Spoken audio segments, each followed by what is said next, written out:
And we're back, folks, right here on hashtag AskGSM, episode 326 for February 26, 2020. I am Graham GSM Matthews. Hope you guys are doing well. Before we go any further with today's video, gotta mention this, because I did originally plan on putting up my review of the WWE ice cream sandwiches that Alexis and I bought last Friday at Stop and Shop. We recorded the video yesterday on my phone. I've never uploaded a video to YouTube through my phone before, so I tried it because, long story short, my phone, I think, is on full storage.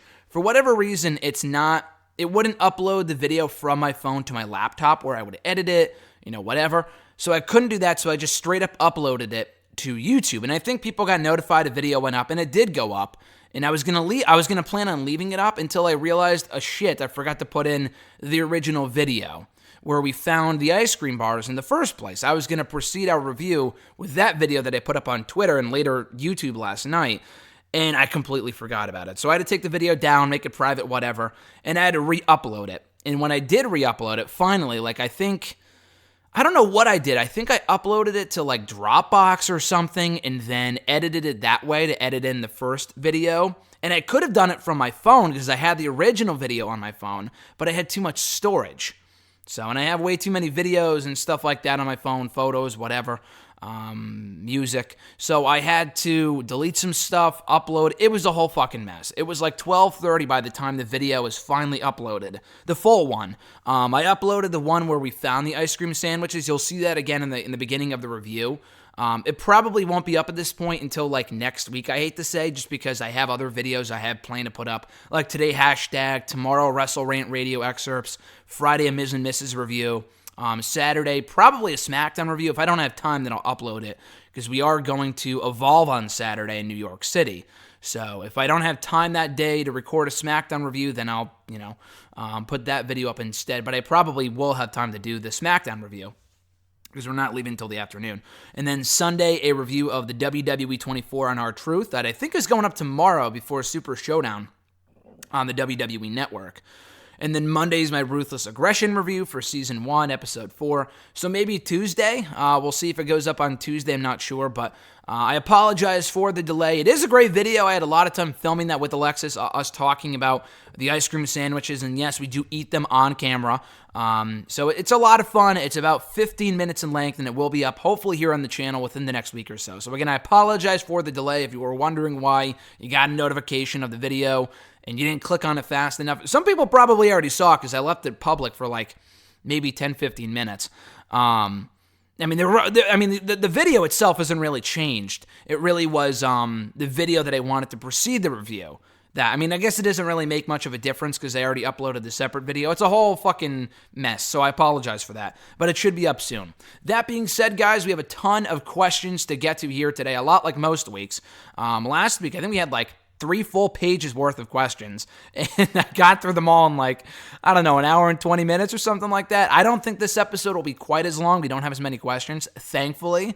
And I love your questions, don't get me wrong, but when I see 3 full pages worth of questions, I have full-on anxiety because I feel like I'm about to take 2 hours to answer all your questions, and I don't want to take up too much of your time, even though I typically do every single Wednesday. I always say that where I go, this won't go no more than an hour, this won't go any longer than an hour or an hour and 10 minutes, and then it goes to an hour and a half. I have a tendency to talk a lot, and I'm doing it right now, so let's get right into the questions. If you want to send in a question to the show, you can do so by tweeting me on the Twitter machine at WrestleRant with the hashtag AskGSM. Find me on Facebook at facebook.com/Graham.GSM.Matthews. Leave a comment on the post I usually put up on Tuesday nights, if not on the wall itself. And last but certainly not least, drop your question down below in the comment section on this very video. I'll include your question in next week's edition. First question comes from Jared B. from YouTube. Their question was, who do you see becoming a breakout star? Bianca Belair, Dakota Kai, Io Shirai, or Toni Storm? All of them, honestly. Personally, I think all of them have big potential, breakout potential. They're all awesome, terrific talents. If you are asking me to pick one of the 4 who will be the biggest breakout star of those 4 that you mentioned, I think it's got to be Bianca Belair. Don't get me wrong, I'm a big Io Shirai fan. If you ask me who is the best performer out of all 4, who has the complete package, I would say Io Shirai. Now that she has her character down pat and she was already amazing in the ring, she to me is probably the best women's wrestler in the world right now. probably up there with Tessa and Becky, Charlotte, blah, blah, blah. And even Rhea would be up there. I know not a lot of people are fond of Rhea. I'm not her biggest fan either, but she is really, really good. So anyway, I would put Io Shirai in that category. But you said biggest breakout star. And when I'm thinking like main roster, who would they push? Definitely Bianca Belair, because she has charisma.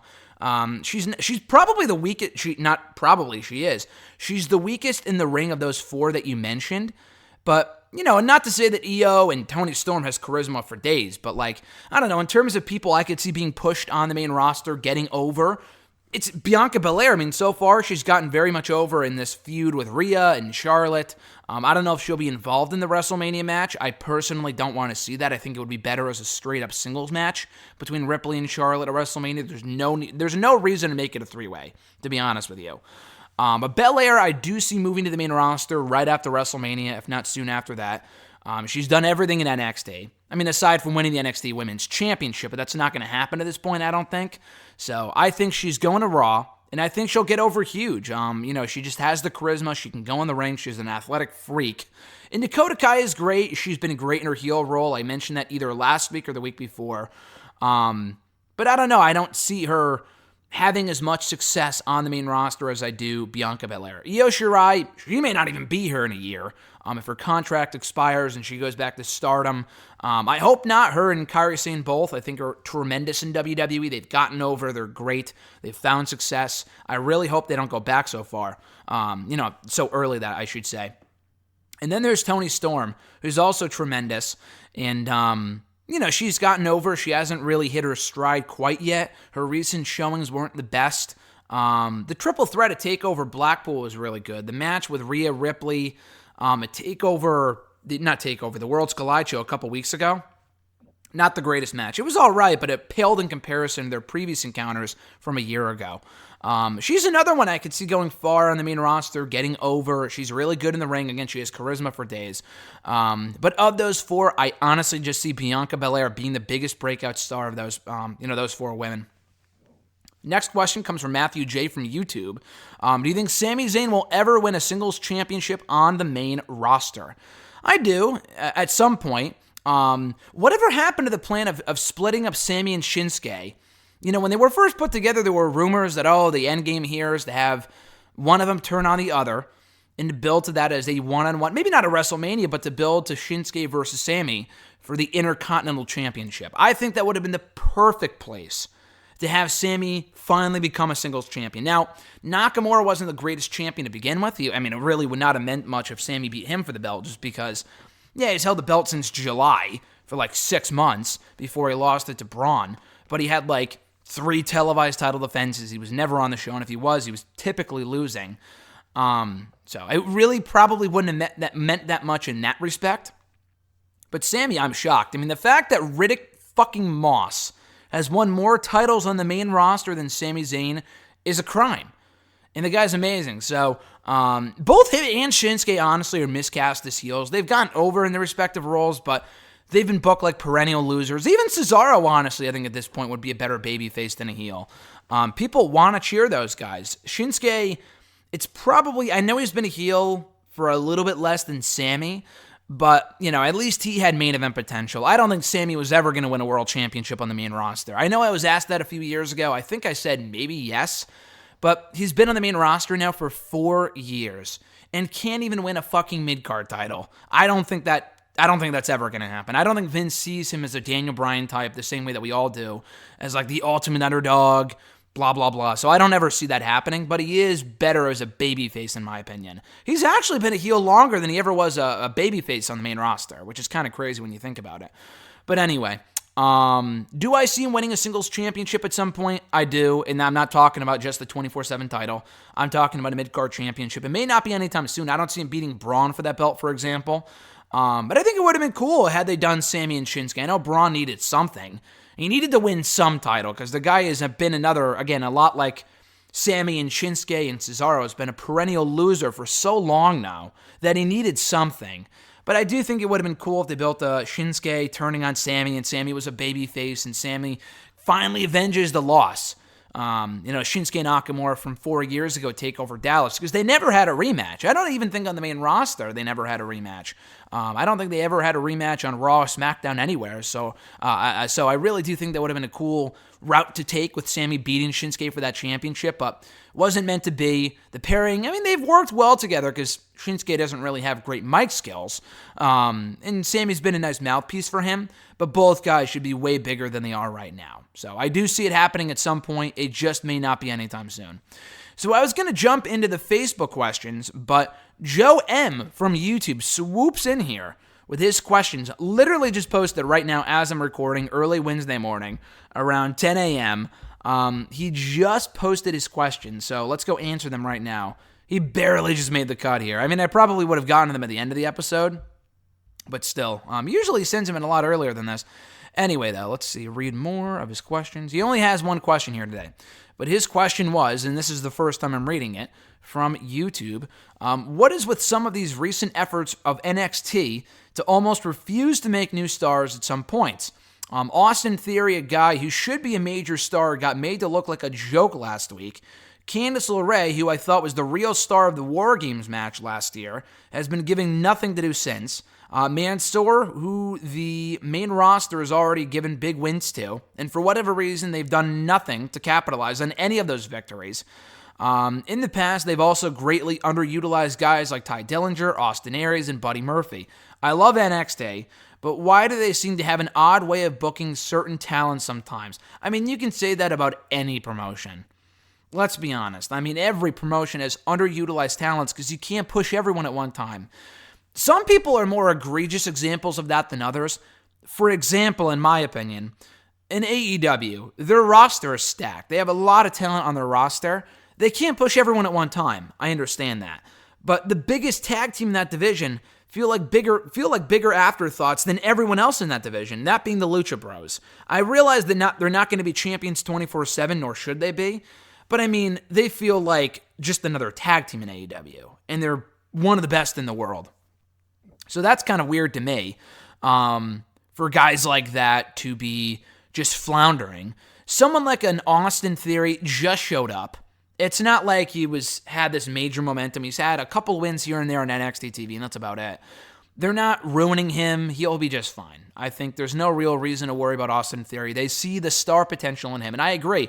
The thing with Austin Theory, though, it's not like they're ready to put the top title on him tomorrow. Like, the guy needs more seasoning. In the ring, he's great. But I've seen a lot of people say, he comes off as generic, he looks like a creative wrestler. And I agree, he does. We need to know more about Austin Theory. We need to find out more about him. Having good matches and being athletic in the ring isn't the only thing that he should be known for. NXT, needs to do a better job of establishing some of these up-and-comers. People like Austin Theory. He just showed up again, so it's going to take some time. For Candice, I've never really understood what the mindset was with her. The closest that she came to being really, really pushed was last year when she had that awesome feud with Io Shirai. She lost, I think, both matches, but they had a pair of great matches on TV. And then she failed to win the NXT Women's Championship on that episode where they went, head-to-head with Dynamite on October 2nd, I want to say, of last year. That match that she had with Shayna, which was really, really good. I think a lot of people thought she was going to win the title there, just to kind of do a title change on that show, but they didn't, I don't think. Anyway, that was the closest that she came to becoming a women's champion. She failed. She won that War Games match with Rhea Ripley, and I think she was a part of their Survivor Series team that same weekend where she won. I think she was actually one of the sole survivors, along with Rhea and I think Io, if I'm not mistaken, which is odd given their history, but whatever. And that was about it. They haven't really done much with her since. I know she's been on TV, kind of involved in the Tegan Nox-Dakota Kai feud, but it's not a three-way feud. It's Dakota Kai versus Tegan Nox. I know Candice is close with Tegan, and that's why she's been going to war recently with Dakota Kai. But she should have a feud of her own. I mean, that women's division is big enough. They have enough talent where they can afford to do 2 or 3 different feuds outside of the title picture. I mean, they're already doing Tegan and Dakota, and that's great. But they could afford to do 1 or 2 more. And Chelsea Green versus Kaden Carter is not it. It's cool that they're pushing Chelsea and they're, giving her more TV time. That's great. But it should not come at the expense of someone like Candice, who is awesome. So at this point, I do think she's main roster bound. I talked about this, I think, a week ago, where if Johnny goes up, and I do get a feeling that might be where he's headed, because I have a very tough time believing, thinking about how they could blow off the Ciampa-Gargano feud and then not have one of them go to the main roster. Because, yeah, they may not have another match again in NXT, but they're bound to cross paths again at some point. Like, I don't think anyone wants to see another DIY run, another feud, another whatever, not even to see them team again. They should be kept far, far away from each other for as long as possible after their next match. And I think the only way to achieve that for right now is by moving one of them to the main roster. And I know both of guys have said, we're NXT for life, Ciampa more so than Gargano. Ciampa even outright said, listen, I'll retire if I go to Raw or SmackDown. Gargano wasn't quite that harsh, but he is Team NXT for life. But is he, though? Like, I feel like there's a very good chance he may be just saying that, and then he goes to the main roster after WrestleMania. Better than 205 Live, which I guess a lot of people, myself included, thought maybe the end game for him a couple of years ago after TakeOver New Orleans. A lot of people thought Ciampa would win that unsanctioned match, and then Gargano would go on to move on to 205 Live or something like that. So anyway, that's the story with Candice. Mansoor, that is definitely, I agree. Austin Theory just showed up. I don't really mind it. Candice, they've given her time to shine. She should be a bigger star than she is, but she's still really, really good, and she's had a pretty good run overall in NXT over the last 2 years. Mansoor is the one that really confuses me, because the guy is good. We know that. And he's good at a lot of the things that he does, not just in the ring, but he's a great talker, too. And they put him on commentary once or twice for, maybe not NXT, but for 205 Live a few times. And I don't think they're still having him on commentary. I think it's back to Tom Phillips, or not Tom Phillips. Who is it now? Maybe it is Mansoor. I don't remember. I know Aiden English is on there. Tom Phillips was on there, but then he went back to doing Raw. So, oh no, it's that dude from NXT. I don't know his name, but he was a backstage interviewer for NXT. And he's been doing the 205 Live commentary recently. So I don't know what the story is with Mansoor. I would love to see him as a commentator, but really, like you said, they gave him a couple of big wins. I don't know if he's going to be at Super Showdown tomorrow. I've heard rumors that he might be. And honestly, he probably should be, given the fact that he won that, major battle royal. Well, was it last year? I think it was last year at Super Showdown a year ago. And then he beat Cesaro in a very good match at Crown Jewel. So, yeah, the guy is very, very good. He's a lot better than, it's not like, they got to trot out their Saudi Arabia talent, blah, blah, blah. Not really. They got to put him on the hometown shows, but they should be doing a lot more with him than they are. I know the guy needs more seasoning, and it was really weird to me that they would give him such a big win in Saudi Arabia and proceed to do nothing with the guy. That was stupid, and that's not on the main roster because he's not main roster ready. That's on NXT. It was probably Vince's call, not Triple H's, to have him win that Battle Royal, obviously. But then Triple H should see that and go, okay, he has this momentum, let's capitalize off of it. Not take him off TV for 2 months and then feed him to fucking Damian Priest in 2 minutes. That makes no sense. So, Mansoor is definitely underutilized. I completely agree with you there. I know NXT is stacked and it's tough for everyone to get pushed at one time, but the guy is never even on the show. I don't think he's wrestled on the show in months. He was on 205 Live maybe in November, maybe. But that's about it. It's mind-boggling to me. The other people you mentioned, yeah, Buddy Murphy was definitely underutilized. He had that tag team with Wesley Blake. I was never a big fan of the tag team. They worked well together, and they were good wrestlers, but they had, no characters. Alexa Bliss was a much bigger star than either of them. Buddy Murphy's always been a great worker, but they could have done a lot more with him at that, mid-card, secondary level in NXT after the tag team broke up. He wasn't even on TV for an entire year before he got called up to 205 Live. He probably would have been released had they not called him up to the Cruiserweight division. And now he's a star on Raw, which is cool, after a Cruiserweight Championship run and everything else. But yeah, Buddy Murphy, they did nothing with. Austin Aries, to be fair, they didn't really underutilize him. He was on all the takeovers that he was there for. He beat Baron Corbin in his debut match for the brand. He had a great match with Shinsuke Nakamura. He beat No Way Jose, which doesn't really mean much now, but, he won at that other takeover, the last takeover that he was at before he got hurt. And he was headed for that feud of the Deo Itami. So they didn't really underutilize him. He just got hurt, and then they just called him up to the main roster as part of the commentary team and then the Cruiserweight division. So that's not a great example. Ty Dillinger, I agree with you. Ty, though, was never really going to get beyond a certain level. Had they had the mid-card championship years ago, the North American title, 3-4 years ago, people like him would have held it. People like Tyler Breeze would have held it. A lot of people like that, I think, would have been the North American champion. Ty Dillinger, I mean, yeah, he was underutilized for a few years there, but they ended up giving him the 10 character, or he developed that rather, and then they gave him more TV time, and he got over as a loser, but that's what got him over, though, because he was an underdog. And then he finally won in his farewell match. He got called up to the main roster. It was really now or never at that point. If he was not going to get called up then there was no chance ever of him getting called up. And then it didn't work out, and he requested his release like 2 years later, so... Yeah, he was underutilized too, at least early on, but they ended up coming around and pushing him. So I'm hoping that's the case with a guy like Austin Theory. I have no doubt about that. They have big plans for him, I would assume. Otherwise, they would not call him up to NXT TV so soon. Mansoor, they got to do a better job with, though. Candice, I kind of get, because she is on TV quite a bit. She doesn't win a lot, but at least she's on the show. Mansoor, though, is just inexcusable. Like, the fact the guy is never on the show... There is zero excuse for that. The guy is good, and he has wins in his back pocket over Cesaro and that not the greatest Royal Rumble, whatever the hell that shit was, the greatest Battle Royal of all time, like the 50-man Battle Royal where it was like shoulder to shoulder in the ring. What a dumb sight that was. Anyway, though, yeah, they got to do more with Mansoor.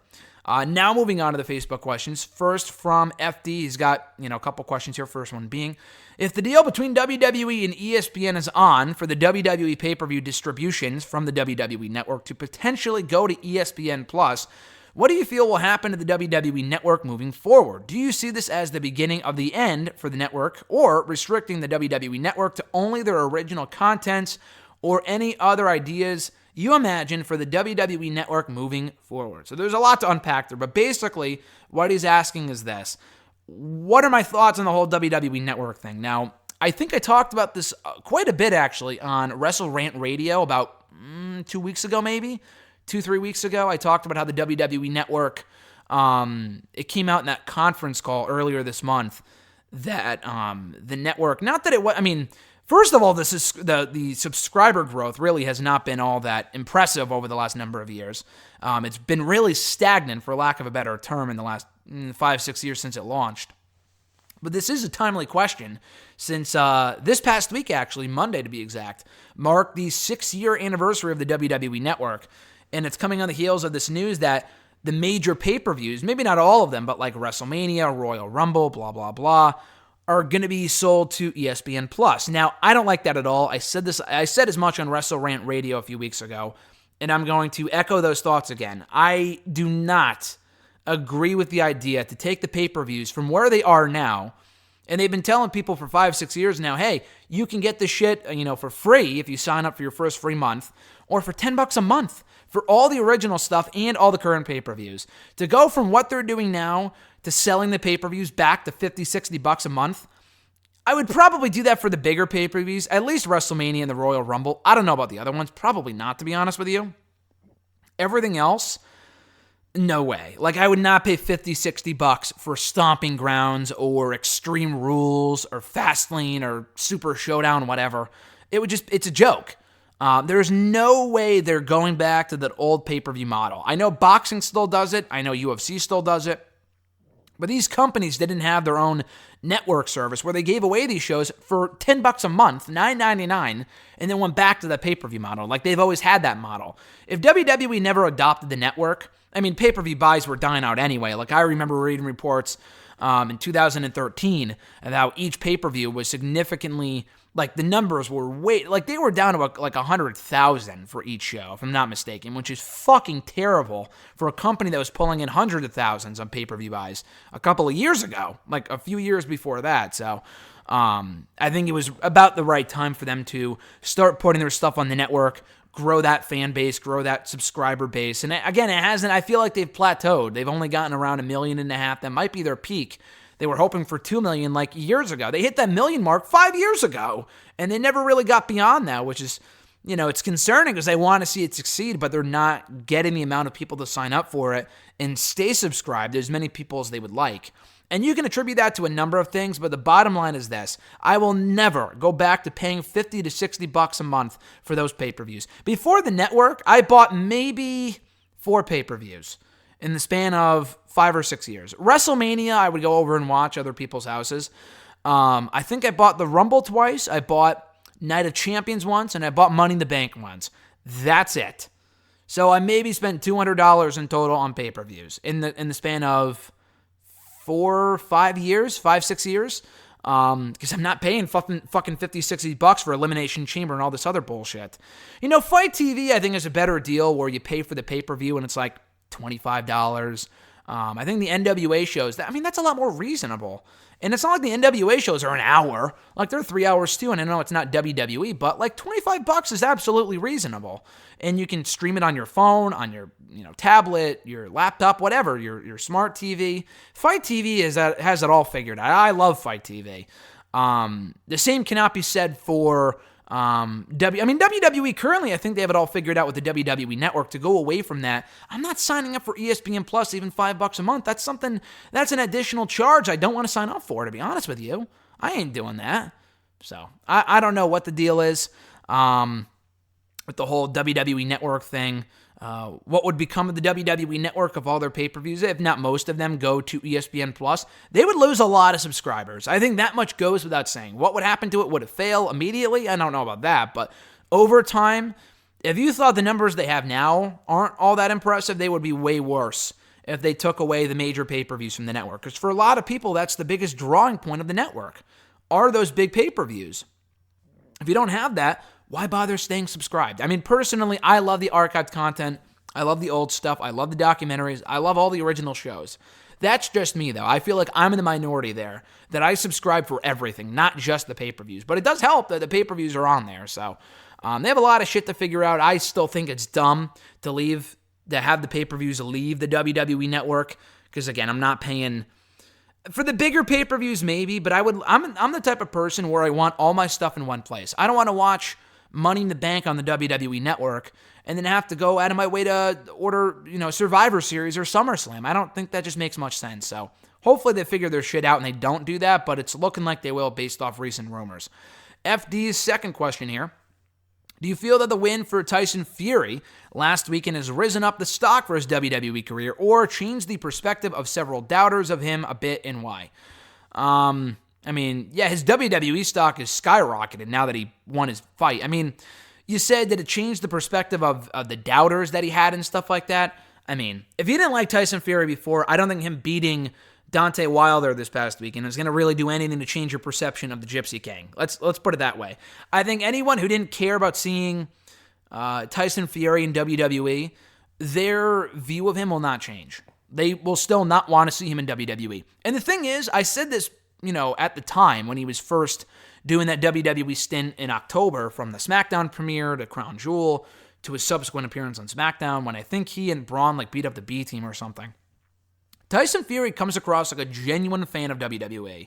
It might be because of his son or sons or whatever. I think he has one son. Anyway, it might be because of him, but he seemed genuinely excited to be working with WWE last year. He comes across like a great guy.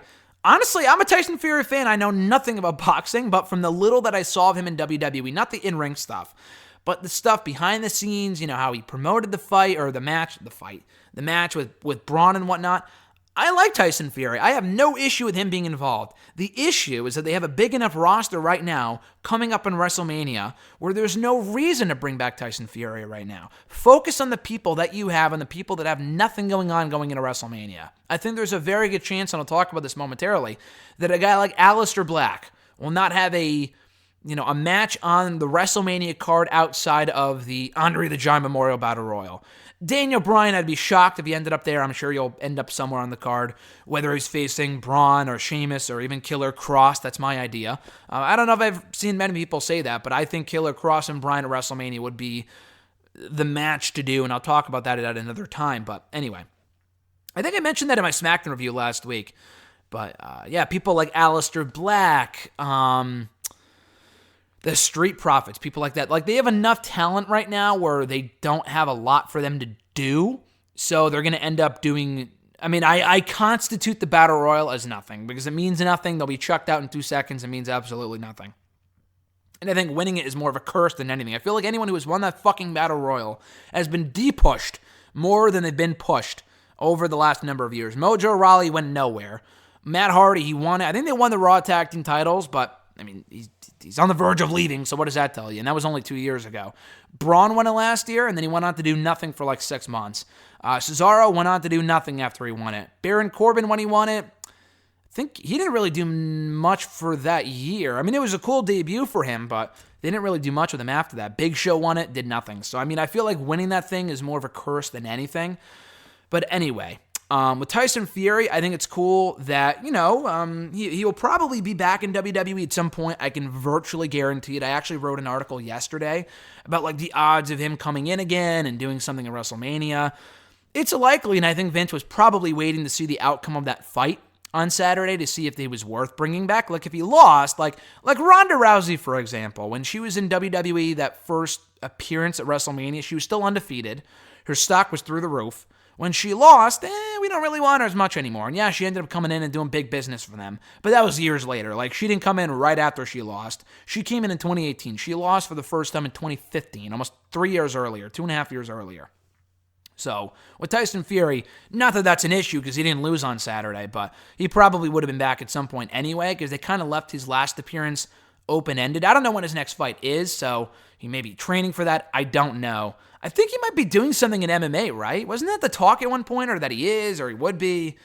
Not with Conor McGregor, but like I know Conor did the fight with Floyd Money Mayweather a few years ago, and that was obviously a huge attraction.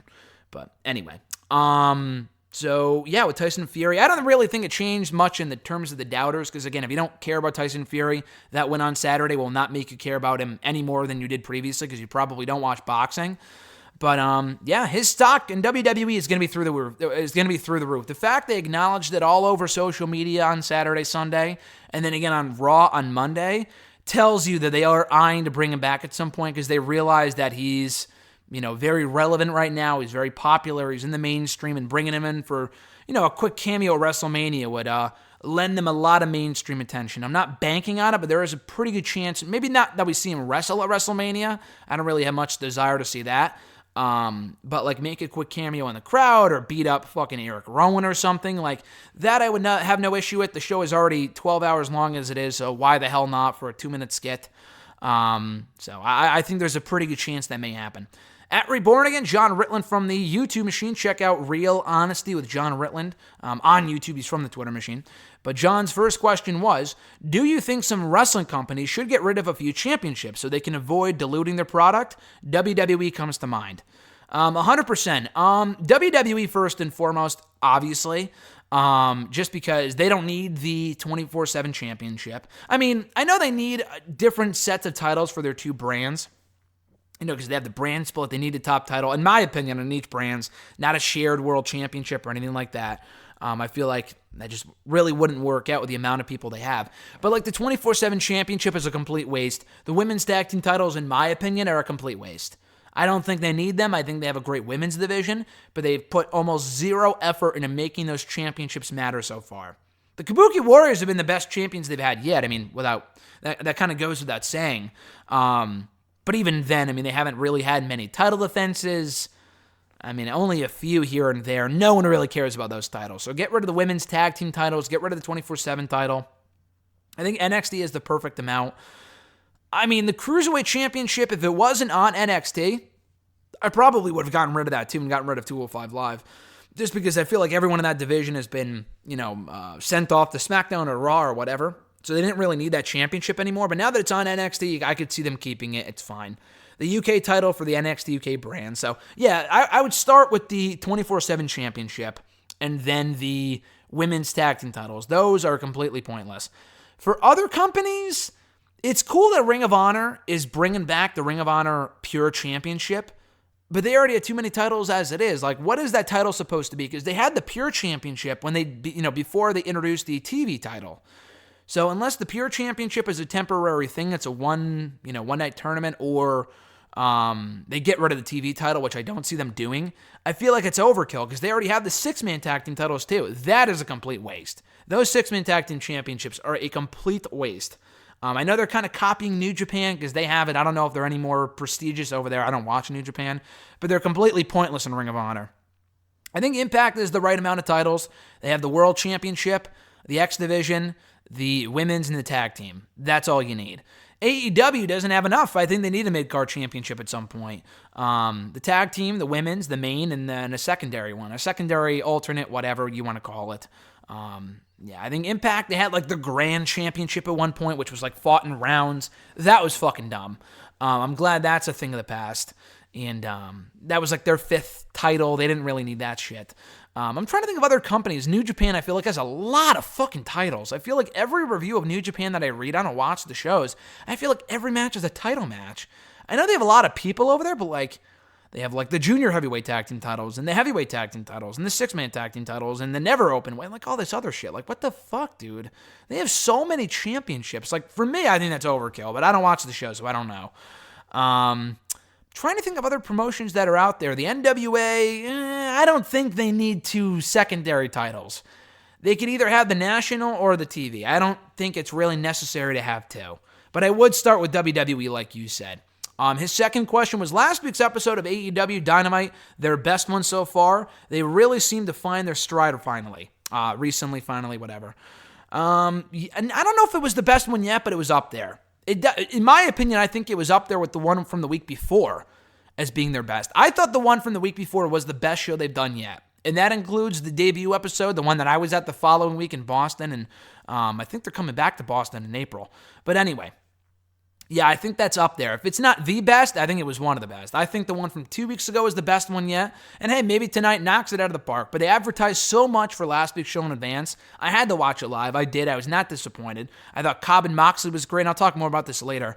But I thought Cobb and Moxley was great. The tag team title match was great. The Battle Royal was great. The main event was great. Just a really, really good show. So, yeah. I don't know if it was the best. Yeah, it's all subjective, obviously. But it's up there, and hopefully they can keep it going. Hopefully this isn't a phase, and, NXT just kind of works out where the show has not been really killing it lately for whatever reason. I feel like Dynamite's kind of taken, not their thunder, but like whatever, like, not juice, but like, that scene in, what is it, Space Jam, when the monsters, like, they have that basketball, and all the basketball players, like the real-life basketball, and they have the Monstars, whatever, because they take their talent after them. If you've seen that movie, you know what I'm talking about. But the basketball players hold the basketball, and they lose all of their talent. I feel like that's what Dynamite did to NXT, at least for the last 2 weeks. The last 2 weeks of NXT were nothing special at all. Like, you would think after the first, coming off of a takeover will deliver, best effort and whatever. Because I realized it was a go-home show 2 weeks ago, so that it's not going to be the most amazing episode ever. And they advertised some stuff for last week's show in advance, but it was a very forgettable show. I feel like it was one of the weaker ones in recent memory, to be honest with you. It was definitely one of the worst.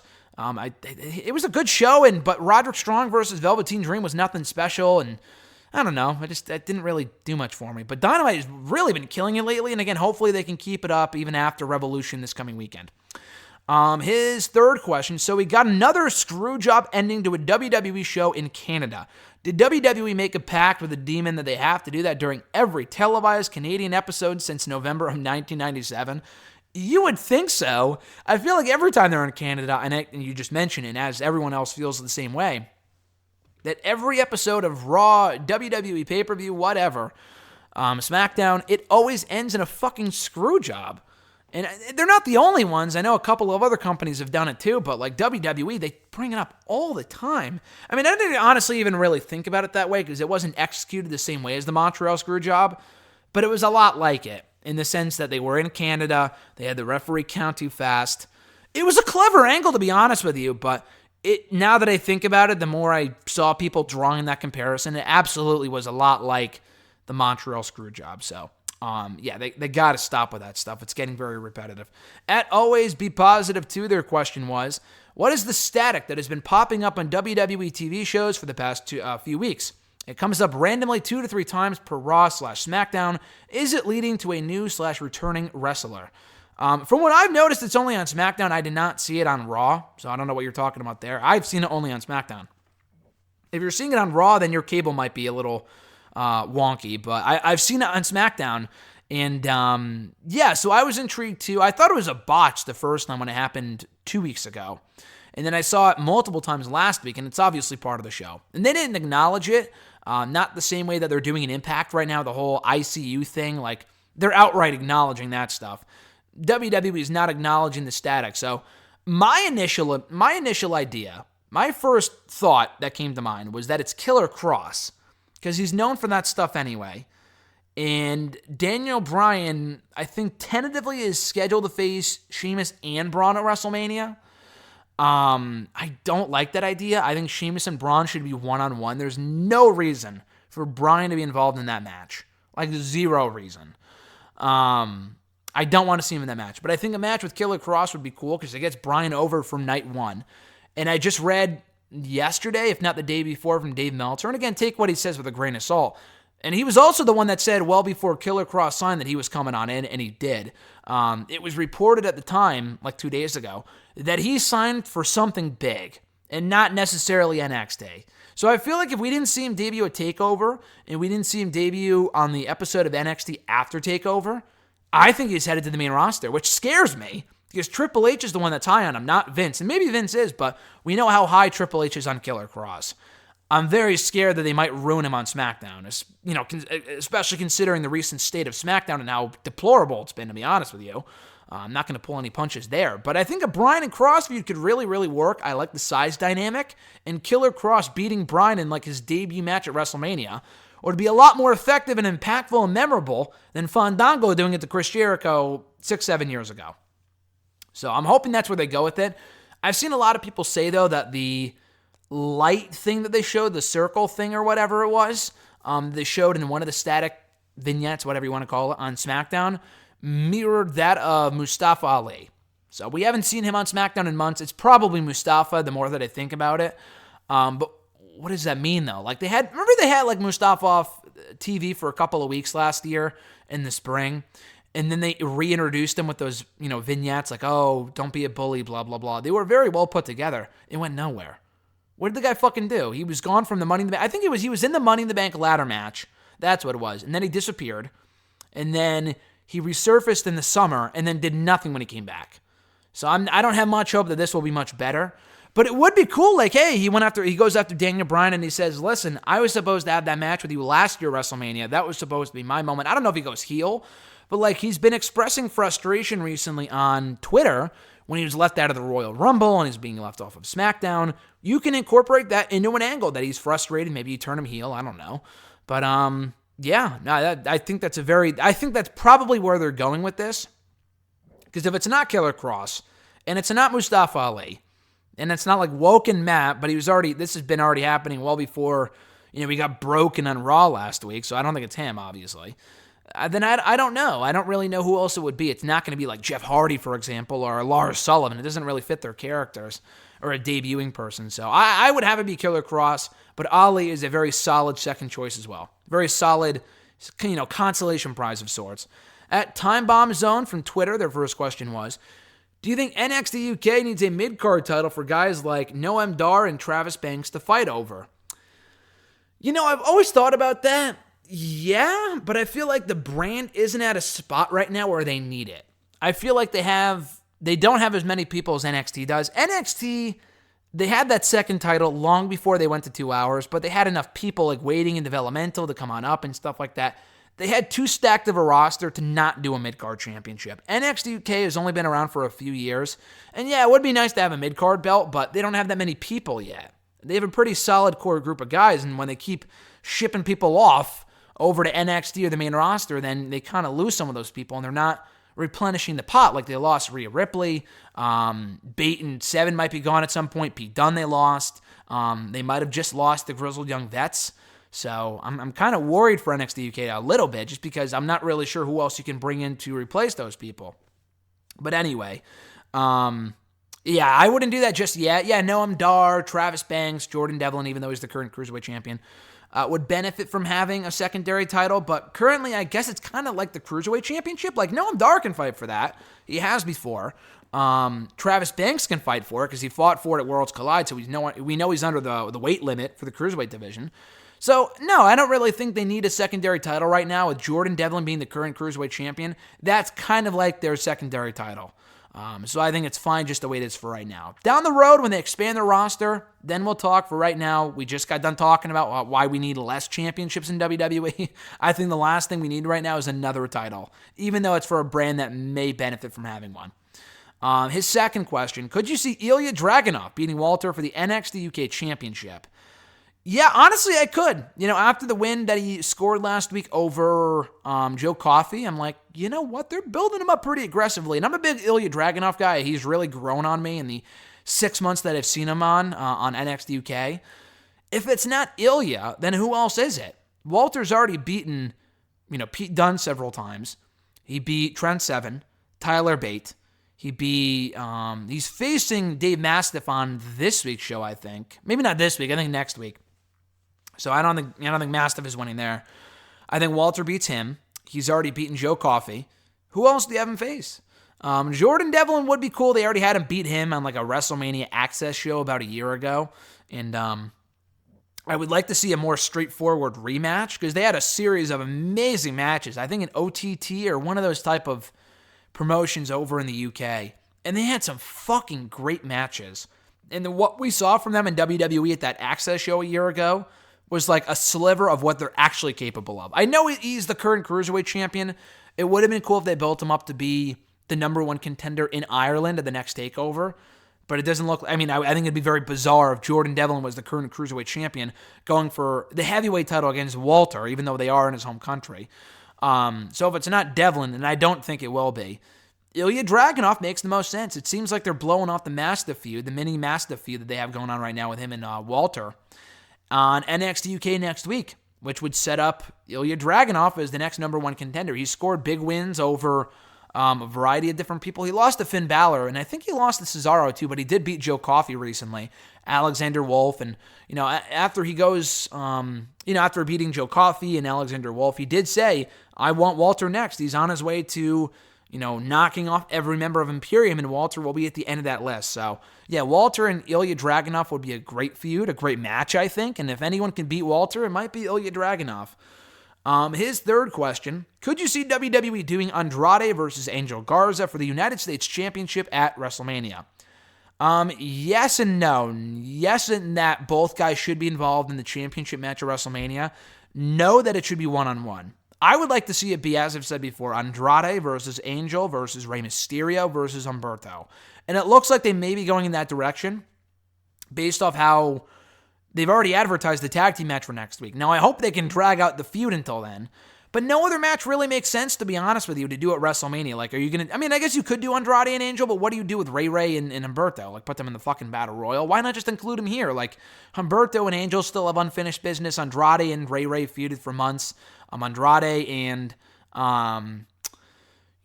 Angel have never crossed paths before. They teased something with Rey Mysterio and Angel Garza before Rey Mysterio took the time off. He got laid out, Rey Mysterio did, by Angel Garza. So, that being said... I think a Fatal 4-Way makes the most sense for that United States Championship at WrestleMania, and I think it could be a fucking barn burner of a match. So, yeah, I think Angel should walk out, regardless of what the match is. He should leave WrestleMania, in my opinion, as the new Cruiserweight, or not the Cruiserweight, he already was the Cruiserweight champion, the new United States champion. I think it just makes sense. With the push that he's been getting recently, the wins that he's scored, the people he's faced, the fact that he's getting over, he's in the full package, complete package. They got to go all the way with this guy and give him that United States Championship at WrestleMania. At Jeremy8911, and then from there you can build to Andrade and Angel if you want to. At Jeremy8911 from Twitter, his first question was, who do you think is behind these static interruptions on SmackDown? I already mentioned this, but I think it'll probably be Mustafa Ali if I had to take a guess. I would like it to be, selfishly speaking, Killer Cross, but I think it's a lot more likely it ends up being Mustafa Ali. Thoughts on the idea of a Kevin Owens and Edge tag team? It sounds cool, but, they're just both Canadian. Aside from that, what else do they really have in common, There's no real reason to have them team up. Maybe on an episode of Raw or something, but I wouldn't give away Edge's, first real match aside from the Rumble away on free TV. You can do that after WrestleMania if you want with, Orton and Seth versus Edge and Kevin Owens. That would be cool. But, a full-on tag team, Kevin Owens doesn't really need that. Edge doesn't really need that, so... I like it, but, do they really need it? Maybe it ends up being Murphy and Rollins versus Kevin Owens and Edge, but it seems kind of random to me. Give it to an actual team like the Street Profits or the Viking Raiders again or something like that. So I like the team, but I'm not really sure if that's something you would do as a full-time thing. His third question, maybe Undertaker teams with Aleister Black at WrestleMania versus the OC in a 2-on-3 handicap match, question mark. I didn't really think about that, but that is a definite possibility. We've been hearing the rumors for, weeks now, about the last 2 or 3 weeks. Probably since today. I think I heard about it the day before Valentine's Day on the 13th, that they are planning Undertaker versus AJ Styles at WrestleMania 36. I like that a lot. I mean, personally, would I want to see Taker be brought back for a match like that? No. I don't want to see him be brought back at all, to be honest. But if he's going to be brought back at all, then yeah, I think AJ is the perfect dance partner for him because he can hopefully get a good match out of him. At least that's the idea, But why not have him just do even less if he's in a tag team match? So they're doing Aleister and AJ next week on Raw, which is awesome. What does that mean for Black, though? Does AJ beat Aleister and then Taker comes out and that's it for Aleister? Like, he finally suffers his first loss in the main roster, and then that's it? To me, it seems a lot like, when I say it like that, to me, that reminds me of when Shawn Michaels beat Vladimir Kozlov on Raw with the winner facing Taker at WrestleMania. We all knew fucking Shawn Michaels was facing Taker at WrestleMania. I know Kozlov pinned Taker one time on SmackDown, but it was a fucking joke. And after Kozlov, he had been undefeated for a full-on year on the main roster at that point. I know Aleister Black is no Vladimir Kozlov, but Kozlov lost. He got pinned by Michaels, and that was it. The guy didn't even do anything at WrestleMania. He was undefeated for a year. He got WWE title opportunities multiple times at the end of 2008, early 2009.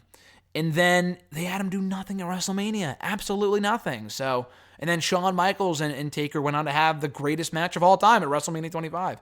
So, I mean, again, not that Aleister Black is Vladimir Kozlov, but he is undefeated, and I feel like if he loses so close to WrestleMania, then he won't have a match at WrestleMania. Like, what's the point? Not that what's the point, but like, what else do you do with him? Because I thought maybe you could do Aleister and AJ at WrestleMania. I said that a couple weeks ago, but if AJ's facing Taker instead, they're not going to do it on Raw a month before Mania. So it's clear they're headed in a different direction with AJ, and so I don't mind that, honestly. I think a Black and Taker match would be really cool, one-on-one with Black being the one to finally put down Taker. I don't see that happening, but if we're not going to get it one-on-one, and we're not going to get AJ and Taker one-on-one, why not have the best of both worlds in a tag team match? Taker has not ever had a tag team match at WrestleMania. He had a handicap match at WrestleMania 19 when he faced Big Show and A-Train. It was supposed to be a tag team match with Nathan Jones, but Nathan Jones, I think, got hurt or something and never came back.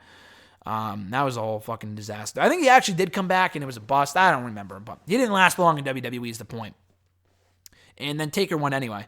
So why not do something similar by having him team with Aleister Black, and then Black and Taker can pick up a big win against AJ and the OC. I like that idea a lot, honestly. That might even be better than AJ and Taker one-on-one. So we'll see what direction they go in. I do think it will be AJ and Taker one-on-one and not the handicap match, but I think it would be cool if they did go in that direction, though. At noob_n_co 1991, what are your thoughts on the Women's Elimination Chamber contract signing segment? I say Asuka always makes every contract signing segment entertaining. I mean, not really. I mean, I don't think Asuka was the highlight of that segment at all. I think it was honestly Shayna Baszler and Becky Lynch. I thought they did a great job of furthering that feud. And again, the whole match is a complete waste. The segment was what it was. I didn't really give two shits about it. I don't really care about Liv Morgan and Ruby Riott. Like, it's cool they're doing that, because they have the whole Riott Squad history. I don't really give a shit about it, to be honest with you. The whole segment was a standard contract signing. It wasn't really entertaining, in my opinion.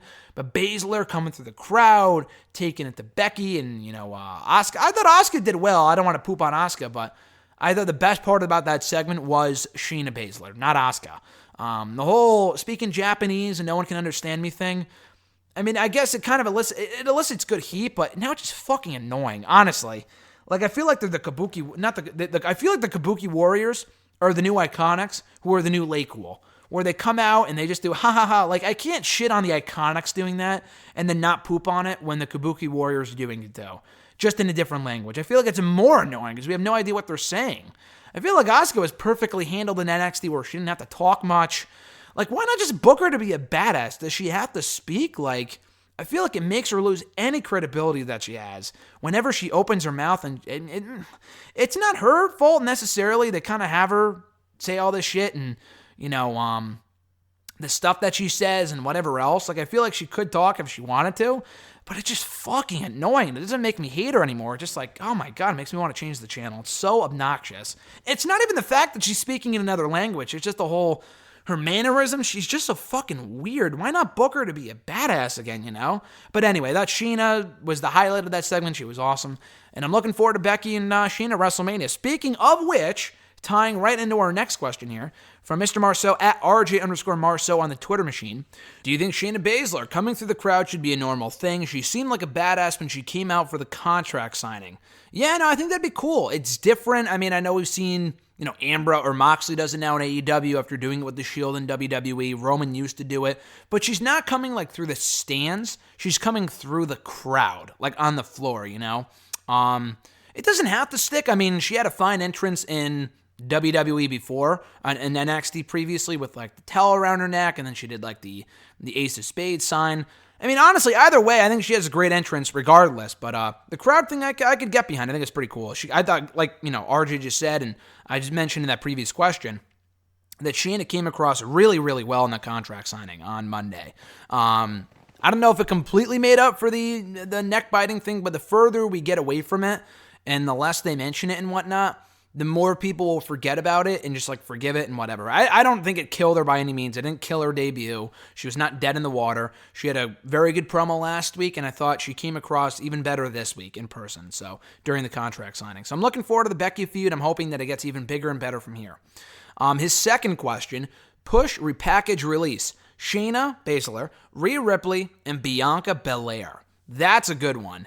Regardless, I gotta release Bianca. The funny thing is that I said earlier who would be the biggest, breakout star of the four women that Jared mentioned, and I said Bianca. That's because I feel like she would be the biggest breakout star based off how WWE, based off what WWE sees so far in those four women. I know none of them have made it to the main roster yet, but I think all of them except for Io is in. I mean, Io was actually in the Women's Rumble last year. Bianca eliminated a shit ton of women. Like, she was in there for a while. I don't know if she broke the record that Natalya set last year, I think with like 50-something minutes, but she was in there longer than anyone this year. And they wouldn't have done that if they didn't see big things in her for the future. So, that being said, though, of those three, I think she is the least talented of those women. I think Rhea Ripley and Shayna are just bigger stars. Bianca, I'm a bigger Bianca fan, far more bigger Bianca fan than RJ is. He's not a big Bianca fan. I like Bianca Belair a lot. And I can see WWE pushing her, but I think of the three, if I had a choice and I'm, building up my promotion, I would release her if I had, the choice, of these three women, and I only, could release one and had to push and repackage the other two. So of the other two, it's interchangeable really between Shayna and Rhea. I think they're kind of on the same level in terms of star power and what they can accomplish in WWE. Quick answer is I would push Shayna and repackage Ripley. I think Shayna is perfect as is. If I was going to repackage her, I would do it to just not have her do the neck-biting thing. I thought that was dumb. But other than that, she has a great entrance. She can go in the ring. She's a great talker. She pretty much, as it is already the complete package. The only thing working against her is her age. I think she's 39 or something. But you would never know it, though. Like, no one ever really brings that up. She doesn't look like she's 39. At least I don't think so. I mean, she doesn't look as young as, like, and even Dakota Kai's 30-something, so who else is young? Who's like in their 20s that's on like NXT? I don't know. They don't really bring up age, and nor should they, because it's not important. But other than that, she has everything else going for her. So I would just push her as it is.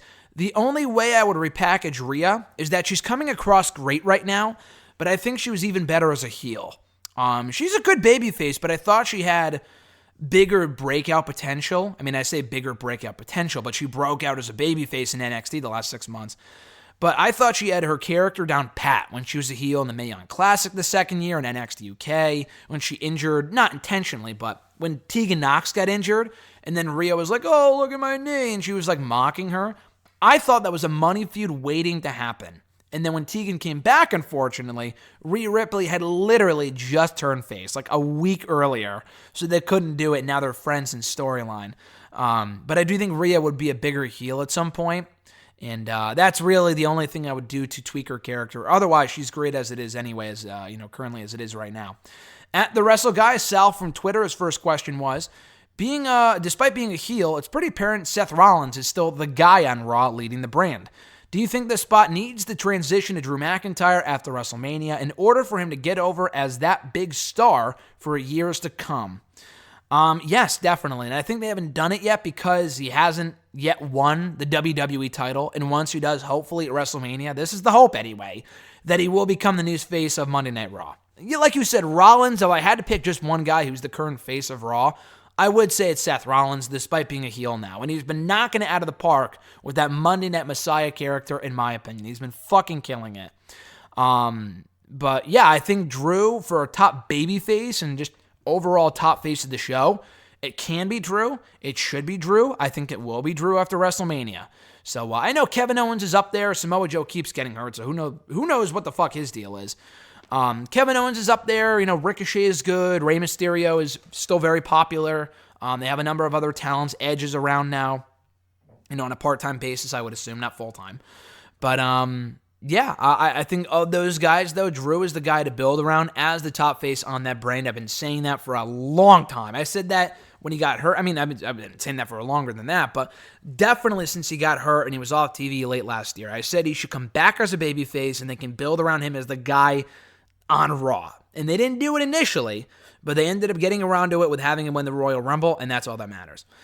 Sal's second question. It seems like it's not out of the question that we can end up getting John Cena versus Bray Wyatt for the championship, the Universal title, and Goldberg versus Roman Reigns in a singles match at WrestleMania. How do you feel about this from, what seemed to be the plan for months now, with that being Roman Reigns versus Bray Wyatt for the belt? I have mixed thoughts on it. Because I do agree, I think the changes would make for a better card overall. And I hate to say that because I feel like Wyatt and Reigns just makes sense. But the thing with that match is that no one's clamoring for it. I feel like if it comes down to Cena versus Goldberg and then Roman versus Wyatt, either way, Wyatt is not walking out of WrestleMania with that championship. That is practically a guarantee. I would be shocked if he retained that title successfully at WrestleMania. And I hate to say it because the guy has lost, 3 or 4 matches now at WrestleMania. He's never won a fucking WrestleMania match, which is unbelievable. But I don't see that changing this year. But Cena and Wyatt, I'm not a big fan of the match just because we've seen it before and their chemistry we know is not great. But if they can play off of their history, with Cena having beaten him 3 years ago and Cena chasing his 17th title, then it could work. The issue then becomes, what do you do with the finish? Because again, I don't see Wyatt winning at WrestleMania. I would love for him to win. I would love for him to beat John Cena and avenge that loss from 6 years ago to the fucking day. I think, not to the day, but close to the day. I think that would be tremendous. The issue is that I don't see them doing that. I see Cena winning, and then what does that turn into? Does Roman Reigns beat him for the title on the next pay-per-view? I don't see Cena being around for any long period of time. I think he's around for WrestleMania, and that's it. So what I would do is I would have him lose to Bray Wyatt, and then you can have Roman Reigns beat Goldberg. Now, again, it's a question of would WWE actually have Goldberg lose on 2 consecutive pay-per-views, assuming he loses to The Fiend at Super Showdown tomorrow, and I would hope that's the plan. I don't see that as being a likely thing. I think it would be great, and I think Roman Reigns could really benefit. To a certain extent, he's already beaten Taker and Brock and Triple H and Cena as it is. So how much is he really going to gain from beating Goldberg? But honestly, I think Roman and Goldberg is the closest thing to a dream match that they have right now with Goldberg. Who else in that show can they really have him face that it would make sense? Or that people would be looking forward to seeing him, face or whatever on the show? The answer is nobody, at least in my opinion. I think Roman and him have very similar backgrounds. It can make for a very interesting dynamic, a very good match. If it's short and explosive, it could be a lot of fun. So I would rather see those 2 matches than what's been planned. That being not Cena versus Goldberg, but rather Cena versus Elias. Who gives a fuck? And I'm not even really looking forward to Roman and Wyatt anyway. So the changes might be for the better, but I do see them sticking with what was originally planned, that being Bray Wyatt, The Fiend versus Roman Reigns for the championship, and then Cena versus Elias, and then Goldberg, he may not even be there, I don't know. Sal's third question here. What do you believe is a bigger missed opportunity at a WrestleMania back in the day? Stone Cold Steve Austin versus Hulk Hogan, or The Rock versus Shawn Michaels? Great question. I gotta go with Austin and Hogan. I feel like that would have been a bigger match, box office-wise, just because they're 2 of the biggest stars of all time. Not to say that Shawn isn't, because he is. He's one of the best they've ever had. But in terms of big stars, he pales in comparison to Hogan, Rock, and Austin. That's just a fact. If you ask anyone, do you know... I mean, most people might know Shawn Michaels, but I feel like they're obviously going to know Stone Cold Steve Austin and Hogan and The Rock before they know Shawn Michaels, Rock and Shawn would have easily been a better match, but I don't know when else you would have even really done the match. Was Rock and Michaels ever really on the table? Let's analyze this real quick. Michaels got hurt the first time. He retired back in 98 when he put over Stone Cold Steve Austin. At that point, Rock was just getting his feet wet with as heel Rock and whatever. He didn't really come into his own until later that year. So they weren't going to do it at any point until, Michaels came back in 2002. Michaels comes back. His first WrestleMania back was 19. At that WrestleMania, Rock was already facing Stone Cold. And yeah, they already did the match twice, and they could have done Shawn Michaels and Rock, with maybe Rock as being Hollywood Rock, but it just wouldn't have made any sense. I feel like Jericho and Michaels was the logical path to take with that WrestleMania. And then by the following WrestleMania 20, Michaels was in the main event. And yeah, they could have done Triple H and Benoit one-on-one, and then Rock versus Michaels, but again, it just wouldn't have made sense. I thought what they did instead with Evolution and the Rock and Sock connection was a natural fit. So I don't think they ever really could have done a match at WrestleMania. Stone Cold and Hogan, rather, would have been the bigger match. Maybe not the better match, but the bigger match. And they could have done it. That's the problem. So I think the closest we came to that match was WrestleMania 18 when Hogan first came back. I think we were either going to get Austin and Hogan, which may have been the plan at one point, I don't remember, or Hogan versus The Rock. And then we ended up getting Hogan versus The Rock. And that ended up being one of the better matches in WrestleMania history in terms of crowd reaction and atmosphere and everything else. So it kind of worked out well. But if it wasn't there, again, when else would we have gotten that matchup? Because by WrestleMania 19, Austin was done. And Hogan, I think, faced, Vince McMahon maybe? So maybe that Mania could have been Stone Cold Steve Austin versus Hulk Hogan and then, Shawn Michaels versus The Rock. But again, I feel like the card worked out just the way that it should have been. I mean, there was a stacked card. I thought that show was a really, really underrated show, WrestleMania 19. There was no need to tweak it. And Austin and Hogan, it wasn't going to be a great match because Austin was on his way out. And I think what they did instead, having Rock face Austin, I mean, their history was already established. And the match itself, or from an in-ring standpoint, was not the greatest because Austin was hurt. So... and I think it worked because they had the previous WrestleMania matches in their back pocket and everything else. So, I think it worked out the way that it should have. I would not say, with Taker and Sting, for example, that should have fucking happened at WrestleMania either 27, and WWE should have made a bigger attempt to sign Sting, but he declined whatever reportedly. It's not a big deal.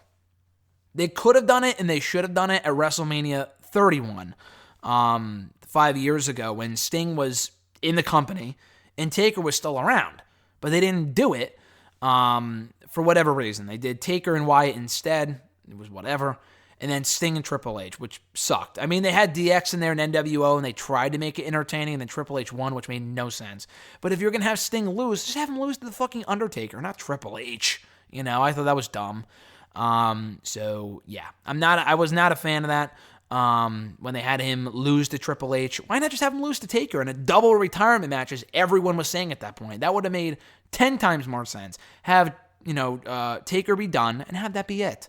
But they didn't do it, and they missed their opportunity, and I feel like that was a big fuck up. But with all the other matches that you mentioned, there really wasn't a time or place to do them where I would have been like, oh, this would have been a better idea. I feel like what we got was the better option. But if I had to pick a match, it probably would be Austin and Hogan, just because it would have been a bigger box office attraction than Rock and Shawn Michaels, which would have been a fun match in the ring, but not like this. Maybe if they built it up the right way, but it would not have been as big as Hogan and Austin was at, not Hogan and Austin, Hogan and Rock was at WrestleMania 18. At Scarlet One from Twitter, their first question was, best and worst of the Wednesday Night Wars number 19. I thought NXT was just a weak show last week. It was all right. It was solid, but something missing with the show. I don't know. It just was not a great episode. What I did like from the show was Jordan Devlin versus Leo Rush for the Cruiserweight Championship. I thought that was a great match. The Broserweights versus Oney Lorcan and Danny Burch was a fun match. From Dynamite, I liked pretty much the entire show. I loved the Battle Royal. I thought that was well worked. Love the tag team title match. They went a little overboard with the kickouts, but I thought it was still a fun match. Omega and Page versus the Lucha Bros. Cody and Wardlow in the main event was very good. And then we had Jon Moxley versus Jeff Cobb, another very well-wrestled match. The worst of both shows, nothing really from Dynamite from what I can recall. From NXT, Velveteen Dream and Roderick Strong was a very disappointing match. It was good, but it kind of felt like it was rushed towards the end and never really took it to that next level. Not nearly as good as their original one-on-one encounter from back in September when Roddy beat him for the North American title. And then I thought Chelsea Green versus Kaden Carter fucking sucked. I don't know what happened. The match was not good. They had Bianca Belair come out during the match as opposed to afterward, which was weird. Did those women no favors. And then the finish looked terrible. Like, I like Chelsea Green. She's got a good look, too. I like the Robert Stone thing. But the unprettier, reverse unprettier has got to go. I don't know if she's doing it, the opposite way, trying to be edgy, but she's been doing that for a while, and it looks like fucking shit. She, jumps up in the air, and it looks fucking terrible. So she's got to stop doing that. Adopt a different finisher. I don't know. It just looks terrible. Scarlett's second question here. Have you heard about the Young Bucks writing their own memoir? I did hear about that. I saw it on Being the Elite on Monday. Very cool stuff. I think Adam Page is writing a kid's book or something too. So they might be having this MCU of books and within the Elite universe, which is kind of cool. So yeah, I would definitely check that out. I have a lot of books that are sitting on my desk right here that I've yet to read. I have the Hornswoggle autobiography I've yet to read. I have a what's it called? The Storyteller's book. It's not an autobiography, but it's a wrestling-related book talking about wrestling storytelling that I have yet to read that I really want to check out. I have Kane's book sitting right in front of me. I've yet to fucking read that, and I just bought it 2 months ago. God, there's a lot of shit I got to catch up on. I just don't have the time. But yeah, I would totally buy that. It sounds like it would be a great book. What do you make of Samoa Joe's situation? So yeah, it was announced yesterday that Samoa Joe was suspended for 30 days for violating the WWE wellness policy. That sucks. I still think his injuries were legit. I don't think those were a cover-up for the suspension or whatever. Because it's not like an injury that he suffered on the show. They were legitimate injuries that were being reported on. So maybe they were bullshit. I don't know. But I feel like it was rumored weeks ago that he was suspended, and then it came out that he wasn't, and that it was false information. But then it came out yesterday that he was, and that at WrestleVotes account was accurate. So people shouldn't shit on him. I feel like he has a lot more stories right than he does wrong. But anyway, yeah, it was reported weeks ago that he was suspended. He wasn't. And maybe he was, and then, they held off on it. They wanted to see what his thing was. And then he came back to wrestle on Raw. So again, I don't know what the issue was. I don't know what was going on. But yeah, just very bizarre. Very, very weird stuff. And I don't know what the fuck's going on. Very confusing. So he will be out for a while. If he wasn't injured, well, he's going to be out for 30 days, and he's definitely missing WrestleMania. I'll tell you that much right now. So that sucks. But I feel like he's hurt anyway, and he might be out for a lot longer than a month. So his situation is just really, really shitty right now. The guy cannot catch a break, literally or figuratively. Maybe he can catch a break, and that's the problem. But either way, it's a pretty shitty situation to be in. Their last question here, are you excited for WWE Super Showdown and AEW Revolution? I am, actually. I said this on Twitter yesterday, but I think Super Showdown has the potential, again, not saying much because the bar is really set low, to be the best Saudi Arabia show they've done yet. I feel like the build has been well done so far, and maybe the execution will be an entirely different story. Who knows? We'll find out tomorrow. But I feel like from the way they've built it up so far, it feels like more than just a glorified Saudi Arabia house show. It feels like an actual pay-per-view. Granted, we have another one coming up the following weekend, which is overkill, but oh well. I am looking forward to it. I think Goldberg and Wyatt is interesting. Ricochet and Brock is a fresh match. The gauntlet match is whatever. Miz and Morrison versus New Day has the potential to be very, very good. I'm looking forward to that match. Bayley and Naomi for the first time ever. I almost said Bayley and Carmella, but yeah, they had a good match too. But Bayley and Naomi, first time ever one-on-one at the pay-per-view. Street Profits versus Rollins and Murphy kind of came out of nowhere, but it could be it's a fun, fresh match. So yeah, I am looking forward to it, to be honest with you. I will not be watching it live. I'm going to be waiting until Alexis comes over to watch it with me, probably around 2. So going to try to avoid spoilers, which, helps because then we can skip over all the bullshit and whatnot. But, yeah, so I'm looking forward to that. Definitely more so than that is Revolution on Saturday. Another show I will not be watching live at all on Saturday. Because like I said at the start of this show, Alexis and I think will be at Evolve on Saturday. Is it Saturday? Yeah, it's Saturday, the 29th. Actually on Leap Day, which is pretty cool. So, yeah, we'll not be watching the show until Sunday morning, Sunday afternoon, whatever. But yeah, I am looking forward to it. That show looks like it has a lot of potential too. Sammy Guevara versus who was it? Sammy Guevara versus Darby Allin added the other day. Very cool. Nyla Rose versus Chris Statlander. I would have waited on that, but it has potential. The main event of Jericho versus Moxley for the AEW World Championship. Very cool. Cody versus MJF. First time ever. Been building that up for a long time now. Young Bucks versus Paige and Omega for the tag team titles. Should be a very interesting, exciting match. So yeah, I'm very much looking forward to Revolution. Both shows should be good, and I'm looking forward to both shows, watching them on Thursday and Saturday respectively. I mean, I guess in the case of Revolution, I'll be watching it on Sunday, but you get my point. At E13A from Twitter, don't know if I mentioned it before, but I am attending Revolution this Saturday. No, you did not mention that. That's pretty cool. I have also gone to All Out. As someone who admittedly has not seen any other AEW pay-per-view, how do you think Revolution will hold up compared to others? Will Saturday be especially significant? I mean, you've been to an AEW pay-per-view already. You're saying, I haven't seen any other AEW pay-per-view. They've only had like 5. Technically, you've been to like, a quarter of them because they had those pay-per-views a year ago. I don't know how you didn't see Double or Nothing, but Double or Nothing was great. I was there for that one. Great show. I was in the area for All Out, but we didn't end up going. It just would have been fucking overkill. The ones in the summer, I wouldn't really say were pay-per-views. I mean, they were, but they were like specials if nothing else. They were good, but I thought Double or Nothing and All Out were better. And then the Full Gear show I thought was very good too. So yeah, you should have a fun time. You've been to a pay-per-view, so I'm not really sure why you're asking me this, but because you've obviously been to a show before. It's not like you've never been to an AEW show, but you don't have to see the other pay-per-views in order to enjoy this one or be familiar with the storylines and whatnot. So it should be a good show. I'm looking forward to it, and you are very lucky to be there in person on Saturday night. Chicago is very lucky. AEW seems to love Chicago when it comes to bringing their shows there. They were there for a Dynamite. I think back in November, right after Survivor Series was in town for WWE. Like you said, they were there for All Out in August, and now they're there on Saturday for Revolution. I'm hoping they're going to be back there for the All Out 2 show in August, hopefully, over Labor Day weekend, just because I think it'd be a lot of fun. I would love to go back there and make that an annual trip because I love being there for like that type of weather, and it's a great weekend to be in Chicago for. So, I'm hoping they will be back there for Labor Day weekend for All Out 2, because if they are, then I might be there.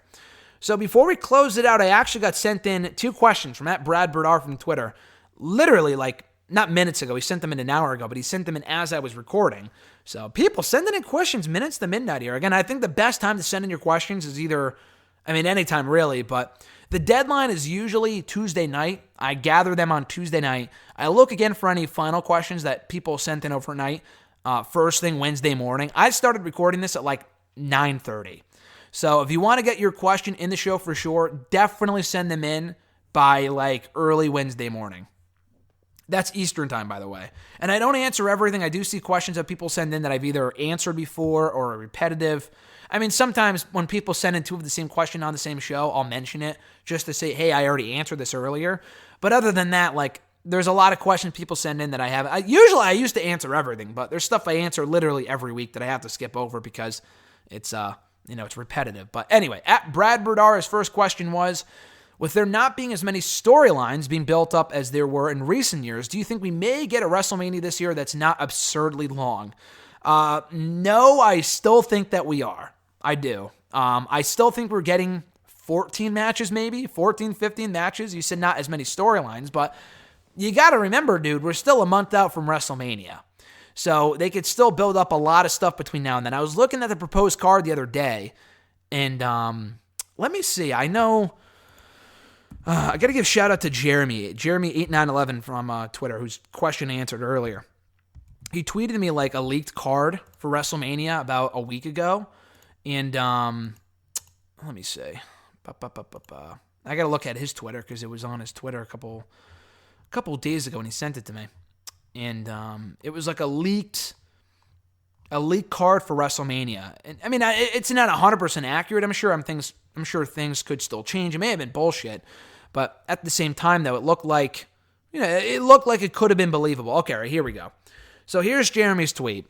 According to the tweet that he sent me with the proposed card for WrestleMania, there would be Bray Wyatt versus Roman. That's 1. Brock versus Drew, that's 2. I mean, again, these matches could change, but even if people switch opponents, it's still probably going to be the same match count. Cena versus Elias, 3. Owens versus Rollins, 4. Edge versus Orton, no holds barred, 5. Taker versus AJ Styles, 6. Strowman versus Sheamus versus Bryan is 7. Becky Sheena, 8. Bayley versus Naomi, I assume that will change, 9. I mean, I hope it doesn't because I like Naomi, but I could see it being Sasha Banks. 10, a SmackDown Tag Team title match, Miz and Morrison, New Day, Corbin and Rude. If that sounds weird, I'll tell you why in a second. Versus The Revival. Charlotte versus Rhea Ripley is 11. Kabuki Warriors versus Beth and Natalya, 12. Angel Garza versus Rey versus Humberto versus Andrade is 13. And then 14, 15, 16 are the 2 Battle Royals, and then Otis and Dolph. So I don't know what shows you're watching in regards to, there are not many storylines, because I mean, first of all, that stuff makes sense. Second of all, they've always had like 15 matches at WrestleMania. And third of all, we still have a month to go until WrestleMania. So I'm not really sure where you're coming from with that question. But no, we are still getting a WrestleMania that's absurdly long. If anything, it may be longer than last year. And that's saying something, because last year's show ended at fucking 12:30 because I was there. And that's ridiculous, but that's what I see happening. At Brad Berdar, again, his second question. Push, repackage, release. I love these questions. Elias, Kofi Kingston, Mustafa Ali. I'm seeing this for the first time right now, so this is tough. But let me think. Elias, Kofi, Ali. I would release Elias. I think he's over. I like Elias. He doesn't have as much potential as Kofi and Ali do. I like Kofi, and he's been here a long time, but I just think, Kofi's not the next guy. Like, he's been here for a decade. He was the WWE champion already. There's no real reason to think that he's going to be the guy, but he has more potential even at the end of his career than Elias does right now. I like Elias, but he's never going to be anything more than a mid-card act in my opinion. So release Elias, repackage Kofi into a heel. I would turn him heel. If anyone's going to break away from the New Day and go heel, I would have it be Kofi. I think Kofi works better as a heel. And the whole, what he was doing pre-New Day as a babyface, it was fine, and he's a likable guy. And it may not even work, but I think it'd be interesting to experiment with him as a heel on his own. And then obviously push Ali. He's really, really good. The fact they haven't done more with him already is a fucking crime, like I said earlier.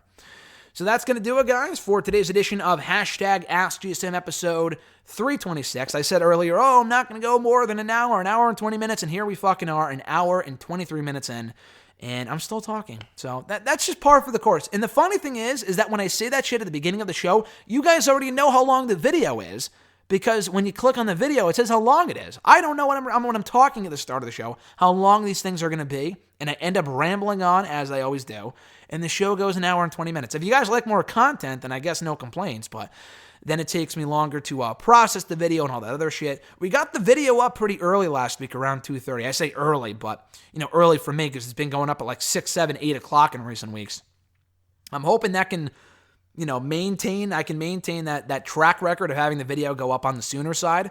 Last week, the video did not take long at all to upload, but I had issues uploading the ice cream bar review, the ice cream sandwich review here on YouTube last night. And again, speaking of which, if you missed it at the beginning of the video, that should be up. Unfortunately, next week, I just have other videos going up between now and then, so I'm going to save it for next week. But you can't see my reaction of when I found the ice cream bars, thanks to Alexis, as she wants me to give her credit for. That video is up on my Twitter, and it's now up on my up here on the channel as well. So be sure to like this video, drop a comment, I should say, with your questions. Share the video and subscribe to the channel for more content. If you want to send in a question to the show, you can do so by tweeting me on the Twitter machine at WrestleRant with the hashtag AskGSM. Find me on Facebook at facebook.com/Graham.gsm.Matthews. Leave a question on the post I usually put up on Tuesday night, if not on the wall itself. And last but certainly not least, drop your question down below in the comment section on this very video. I'll include your question in next week's edition. So with all that being said, guys, enjoy Super Showdown tomorrow. Enjoy AEW Revolution on Saturday. I will be at Evolve that day. Very exciting event ahead. And then we'll actually be at the big event the week after that. And then the week after that, I'll actually be in California. So a very exciting, albeit busy, few weeks ahead. That being said, guys, again, have a great one. I'm Graham GSM Matthews, and I'll catch your ass down the road.